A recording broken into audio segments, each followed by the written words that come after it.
relação a por que os tratamentos de hormonioterapia dão tanta dor articular, né? Dor nas juntas, né? Como o termo leigo de falar, né? Dor nas pernas, dor muscular. Por que o anastrozol, o letrozol e às vezes até mesmo o tamoxifeno podem dar essas dores articulares, né? E o que fazer para melhorar? Eu vou ler a pergunta, né? Eu tenho perguntas sobre esse tema e eu tenho certeza que esse tema é muito comum e essa é uma dúvida muito comum em quem está fazendo o tratamento, né, bloqueador hormonal, também chamado de hormonioterapia, para o câncer de mama. Então vamos ler aqui a pergunta. Doutora, por que o anastrozol faz doer tanto as articulações? E não tem como tomar um remédio para aliviar as dores? Eu estou tomando há quase um ano e dá até vontade de parar. Estou fazendo academia todos os dias da semana, mas não resolve. Só sinto calor, mas as dores são insuportáveis. As dores são muito frequentes durante a noite, durante o dia até que dá para suportar. Então, à noite ela fala que piora. Estou fazendo hormonioterapia e vou tomar durante 10 anos, mas não sei onde vou chegar. Então, essa foi a primeira. Eu vou ler a segunda pergunta, que tem, né? É a mesma questão. Doutora, tomo letrozol. Já tinha artrite reumatoide. Está muito ruim. Então, vamos explicar um pouquinho sobre o tratamento hormonal no câncer de mama. Esses medicamentos, gente, principalmente os inibidores de aromatase, que são letrozol e anastrozol, e lembrando, gente, sempre que eu cito nomes de medicamentos aqui no canal, não há nenhum conflito de interesses. Esse canal não é patrocinado pela indústria farmacêutica, tá bom? Eu não estou prescrevendo para ninguém. Né? Então, sempre que eu cito nomes é para responder perguntas e para auxiliar com as informações. Mas, voltando, pacientes que estão em tratamento com hormonioterapia, com inibidores de aromatase, né, que são o letrozol e anastrozol, principalmente o tamoxifeno menos, o tamoxifeno dá menos dor articular, mas letrozol, anastrozol, um dos principais sintomas, um dos principais efeitos colaterais desse tratamento é a dor articular, dor nas articulações, né? Dor desde joelho, cotovelo, tornozelo, coluna cervical, dor muscular. E muitas pacientes ficam em dúvida, falam assim, nossa, o que será que está acontecendo comigo? Eu acordo toda travada, com uma dor no corpo que eu não sei o que é. Então, gente, se você está tomando letrozol, ou está tomando anastrozol, e o tamoxifeno pode dar isso também, mas com índices menores, a causa pode ser essa, converse com o seu oncologista, porque às vezes você pode ficar preocupada e falar assim, nossa, eu não sei o que está acontecendo, será que eu estou com reumatismo? Será que eu estou com metástase? Então, gente, o mais provável, né, se você começou a fazer esse tratamento com bloqueador hormonal, é que seja um efeito colateral do tratamento. Vou contar uma história aqui para vocês e já conto para vocês, né, o que eu recomendo para as minhas pacientes em consulta médica para melhorar essas dores. Já vou contar, mas vou contar uma história primeiro, tá? Semana passada, atendi uma paciente minha que mora em Brasília, né? E eu atendo muitos pacientes aqui fora de São Paulo. E é uma paciente que ela está fazendo tratamento hormonal para câncer de mama. É uma paciente que já está na menopausa, tá?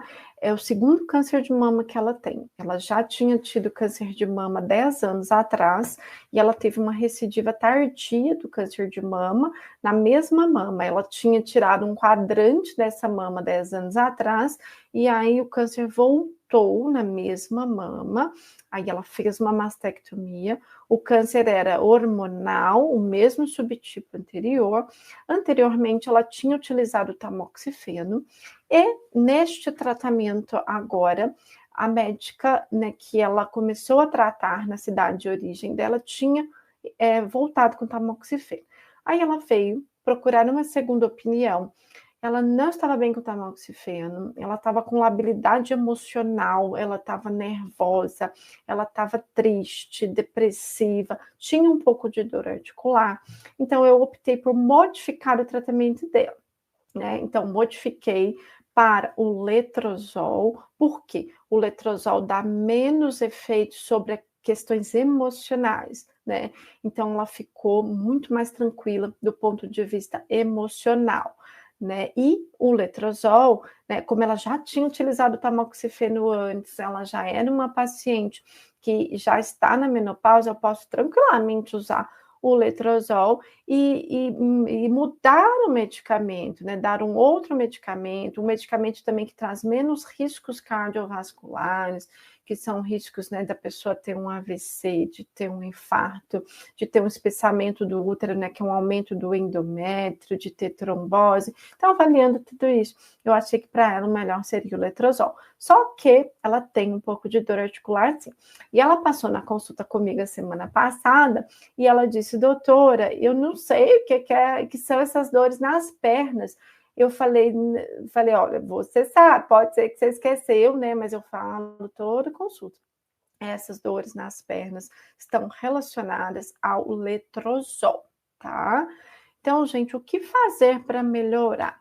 E aqui a gente tem um relato de uma pessoa falando que está fazendo academia. Então, o que fazer para melhorar? Primeira coisa, tá? É sim se exercitar. Né? Fazer academia é importantíssimo, mas quais são as modalidades de exercícios físicos que auxiliam mais na redução das dores, né? Atividades de musculação ajudam muito, ajudam na redução de efeitos colaterais. Então, musculação pelo menos aí de 2 a 3 vezes por semana. Atividade de alongamento das articulações ajuda muito. Atividades na água, como hidroginástica e hidroterapia, ajuda muito, ok? Aí a gente tem uma outra questão, que é o controle do peso. Quanto mais próximo do seu peso ideal você tiver, menos você vai ter a sobrecarga das articulações.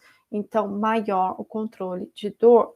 Eu utilizo muito também nessas pacientes os suplementos articulares, né, que são suplementos que têm o colágeno tipo 2, né, entre outros aí, componentes dessa fórmula que pode ajudar muito na redução de dores. Uma outra estratégia muito útil é a acupuntura, né? Então, eu peço para as pacientes fazerem pelo menos uma vez por semana a acupuntura. Isso ajuda muito. E uma outra estratégia ainda que eu utilizo é a cannabis medicinal. Então, comigo. Eu vou pedir que, se vocês entenderam, escrevam que entenderam, que a informação está clara.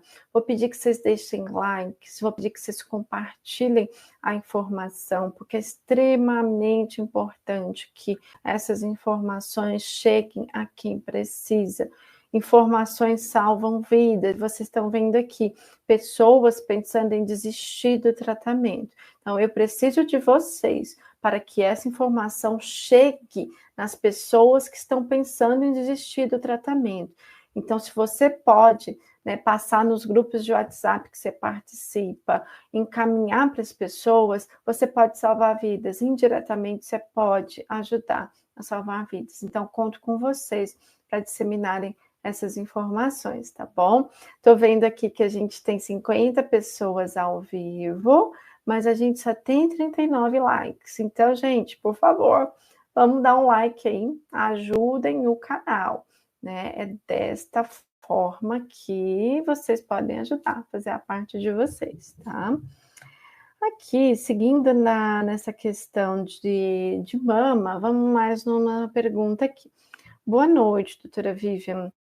Fiz mastectomia bilateral há 10 dias. Não consegui fazer a reconstrução imediata. Gostaria de saber se o silicone causa câncer. Agradeço pelos vídeos, tem me ajudado muito. Silicone causa câncer? Gente, existem tumores, né, linfomas relacionados